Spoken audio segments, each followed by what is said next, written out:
Pertama-tama, saya akan menjelaskan apa sih revolusi industri itu. Revolusi industri merupakan sebuah perubahan besar yang terjadi pada cara manusia dalam mengolah sumber daya yang ada. Caranya adalah menciptakan sebuah produk.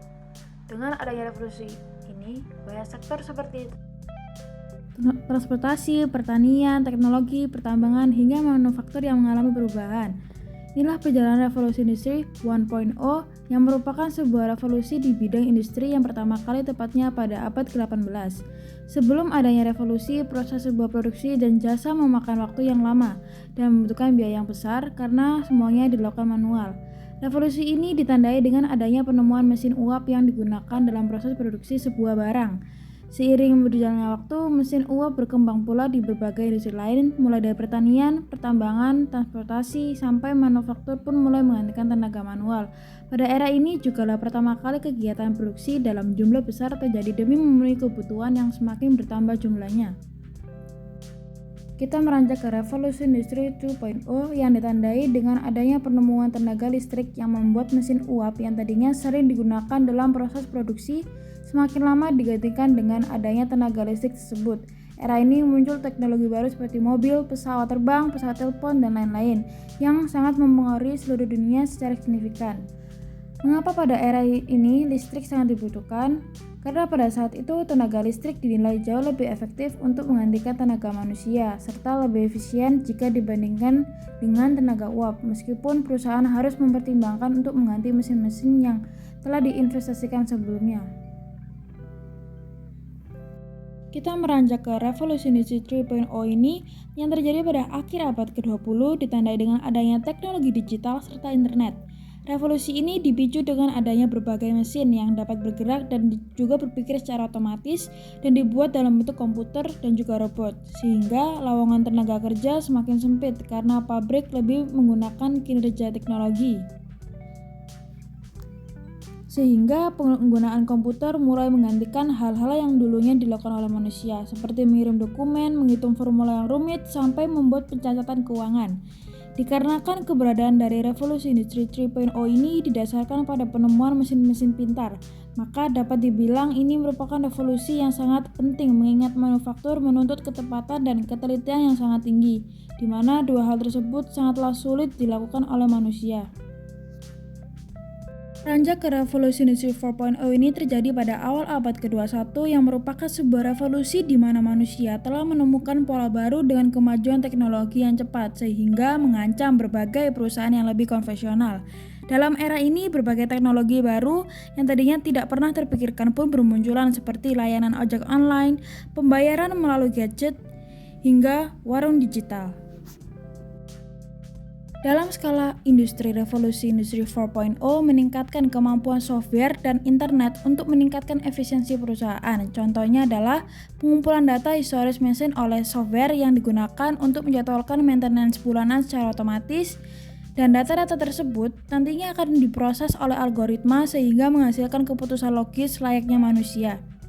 92% perusahaan yang di Indonesia akan mengimplementasikan penggunaan Big Data Analysis ini sebagai salah satu bentuk teknologi utama di perusahaan. Sehingga pada era ini setiap orang dituntut untuk memahami teknologi serta mengimplementasikannya kehidupan sehari-hari. Untuk mempersiapkan diri, inilah jurusan sebagai bentuk bekal kehidupan di masa yang akan datang. Jurusan tersebut adalah ada teknik informasi, sistem informasi, artificial intelligence, matematika statistik, dan bisnis digital. Kali ini kita akan membahas lebih lanjut bagaimana penerapan bisnis digital. Jurusan bisnis digital. Bagaimana sih jurusan bisnis digital itu? Yuk simak sampai akhir videonya ya. Apa sih jurusan bisnis digital? Jurusan bisnis digital adalah bidang studi yang mempelajari tentang bagaimana cara merancang bisnis yang dikembangkan menggunakan teknologi digital. Jurusan ini merupakan perpaduan dari ilmu bisnis, manajemen, sistem informasi, hingga teknik informatika. Bagaimana sih jurusan bisnis digital menjawab tantangan bisnis pada era revolusi industri 4.0? Hadirnya jurusan bisnis digital menjawab tantangan bisnis masa depan yang akan didominasi oleh sistem digital. Dengan kata lain, jurusan ini dikembangkan untuk mempersiapkan sumber daya manusianya di bidang penguasaan startup digital, marketplace, big data, hingga artificial intelligence.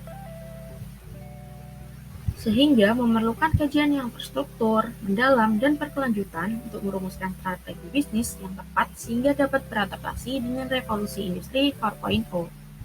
Lalu, bagaimana sejarah dan latar belakang munculnya jurusan bisnis digital? 1. Tuntutan perkembangan teknologi. Perkembangan internet dan mobilitas manusia yang tinggi menuntut dunia bisnis agar menyediakan layanan jasa dan barang yang cepat sesuai dengan kebutuhan atau permintaan konsumen. Selain itu, kemampuan internet untuk menjual barang dan jasa secara online membuat konsumen semakin mendorong kemajuan perdagangan untuk membuka bisnisnya secara daring, sehingga akhirnya memunculkan ide jurusan baru, yaitu jurusan bisnis digital. 2. Kemunculan startup. Secara umum, startup lahir dan berkembang karena orang mulai mengenal internet sebagai ladang baru untuk memulai bisnis. Teknologi aplikasi ke dunia maya menjadi hal yang melatar belakangi kemunculan banyak startup sehingga jurusan ini berpotensi untuk dikembangkan lebih lanjut. 3. Izin operasional dari Menteri. Jurusan bisnis digital dapat terwujud karena adanya izin operasional dari Menteri Riset, Teknologi dan Pendidikan Tinggi Republik Indonesia yang menyatakan pembukaan program studi bisnis digital program sarjana. Apa sih fokus dan materi kuliah yang diberikan di jurusan bisnis digital? Secara umum, mata kuliah yang dipelajari dalam jurusan ini meliputi keilmuan dalam bidang bisnis dan teknologi informatika agar mahasiswa memiliki kemampuan berbisnis menggunakan teknologi informatika yang ada demi meningkatkan keberhasilan usahanya. Prospek kerja jurusan bisnis digital. 1. Analis bisnis digital atau Digital Business Analyst. Profesi ini mengevaluasi dan mempelajari informasi lalu lintas web dalam perusahaan untuk memberikan rekomendasi dalam meningkatkan bisnis, seperti pemberian informasi, layanan, dan pengembangan produk digital kepada perusahaan. 2. Manajer e-commerce dan strategi digital atau Digital Strategy and E-commerce Director. Profesi ini berkolaborasi dengan tim lintas fungsi di seluruh perusahaan dan mengelola semua aspek bisnis e-commerce termasuk strategi dan pengembangan konten, desain situs web, perencanaan bisnis, analisis web, dan teknologi. 3. Profesional lead bank atau Research and Development. Profesi ini umumnya bekerja dalam sebuah departemen atau unit yang melakukan aktivitas penelitian dan pengembangan yang berorientasi pada masa yang akan datang atau jangka panjang. Risetnya berkaitan erat dengan pengembangan aplikatif di bidang teknologi digital. 4. Profesional pengembang bisnis atau Business Development Professionals.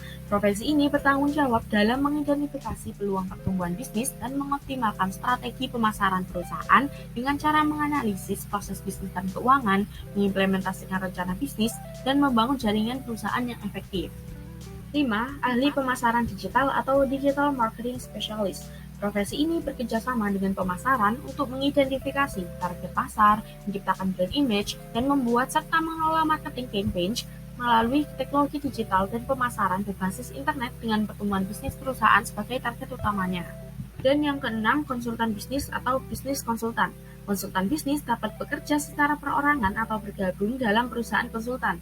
Mereka berusaha mengidentifikasi masalah, memberikan solusi, dan melakukan perencanaan bisnis terkait dengan permasalahan yang bersifat strategis serta operasional pada klien.